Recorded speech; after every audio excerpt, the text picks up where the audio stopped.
తెలంగాణను దగా చేసి ప్రవేశపెట్టిన బీజేపీ మోసపూరిత కేంద్ర బడ్జెట్ను వ్యతిరేకించిన మేడ్చల్ మల్కాజిగిరి జిల్లా కాంగ్రెస్ పార్టీ అధ్యక్షులు సింగిరెడ్డి హరివర్ధన్ రెడ్డి. ఈ సందర్భంగా వారు మాట్లాడుతూ తెలంగాణ అన్న పదాన్ని కూడా ఉచ్చరించడానికి ఇష్టపడని బీజేపీ ప్రభుత్వం ఆంధ్రప్రదేశ్ పునర్విభజన చట్టం ప్రకారం ఆంధ్రప్రదేశ్కు నిధులు ఇచ్చి తెలంగాణను గాలికి వదిలేసిన తీరును దుర్మార్గమని, పునర్విభజన చట్టం ప్రకారం తెలంగాణకు రావాల్సిన ప్రాజెక్టుల మాటేమిటని స్వయంగా ముఖ్యమంత్రి రేవంత్ రెడ్డి ఆధ్వర్యంలో మంత్రులందరూ కేంద్ర మంత్రులను ప్రత్యేకంగా కలిసి అందించిన విన్నపాలను పెడిచెవిన పెట్టిన బీజేపీ పార్టీని తెలంగాణ పొలిమేర నుంచి తరిమికొట్టాలని, తక్షణమే మన కేంద్ర మంత్రులు తమ పదవులకు రాజీనామా చేసి తెలంగాణ ప్రజానికానికి క్షమాపణలు చెప్పాలని డిమాండ్ చేశారు.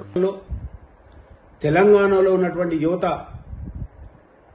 బీజేపీ అధికారంలోకి వస్తే యువతకి ఉద్యోగాలు వస్తాయి, యువతకి ఉపాధి అవకాశాలు వస్తాయని మోడీ మీద నమ్మకంతో తెలంగాణ ప్రాంతంలో 8 సీట్లు ఇవ్వడం జరిగింది.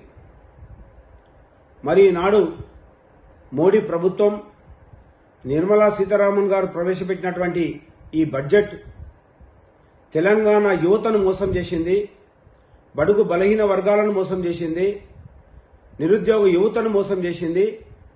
అదేవిధంగా మనకు రావాల్సినటువంటి మన హక్కు ఆంధ్రప్రదేశ్ విభజన చట్టంలో ఉందంటే అక్కడ ఆంధ్రాకు కానీ ఇక్కడ తెలంగాణకు కానీ 2 రాష్ట్రాలకు సమానంగా రావాల్సినటువంటి బడ్జెట్ మరి ఈరోజు తెలంగాణ ప్రజలను బీజేపీ ప్రభుత్వం మోసం చేసింది.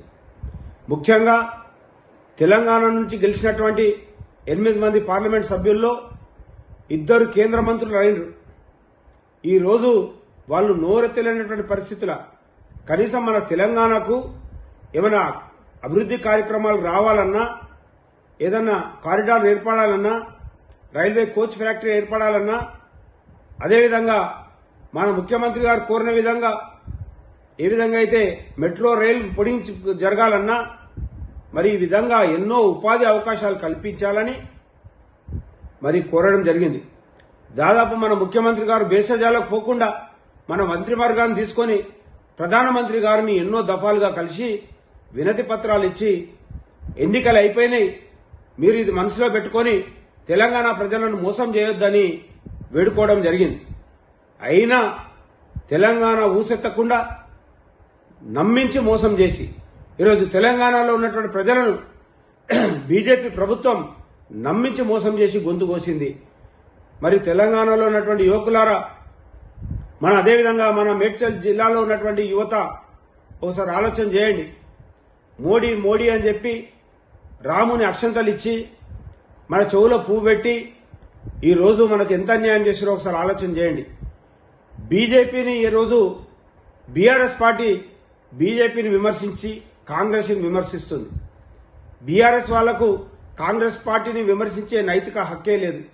ఎందుకంటే గత 9 సంవత్సరాలు బీజేపీ పంచన చేరి మరి బీజేపీకి మద్దతు తెలిపి అన్ని బిల్లులకు మద్దతు తెలిపినటువంటి బీఆర్ఎస్ బీజేపీతో అంటగాసి ఈరోజు కాంగ్రెస్ పార్టీని విమర్శిస్తుంది. మీరు ఏ విధంగా అయితే తెలంగాణ ప్రజలను నమ్మించి దేశంలో అధికారం చేపట్టినరో, 8 సీట్లు గెలిచినరో, 2 మంత్రులైనరో, మీరు తెలంగాణ ప్రజలకు, తెలంగాణ యువతకు క్షమాపణ చెప్పాలని మేము ముఖ్యంగా మేడ్చల్ జిల్లా పార్టీ తరఫున, ఎందుకంటే మా జిల్లాలో తెలంగాణలో యువత కొన్ని లక్షలాది మంది యువత ఈరోజు తెలంగాణ యువత ఇక్కడ ఉంది, ఉద్యోగాలు లేనటువంటి పరిస్థితిలో ఉన్నారు. కానీ ఈరోజు మీరు చేసినటువంటి అన్యాయాన్ని భరించలేరు. మరిన్ని అప్డేట్స్ కోసం మా ఛానల్ ని సబ్స్క్రైబ్ చేయండి.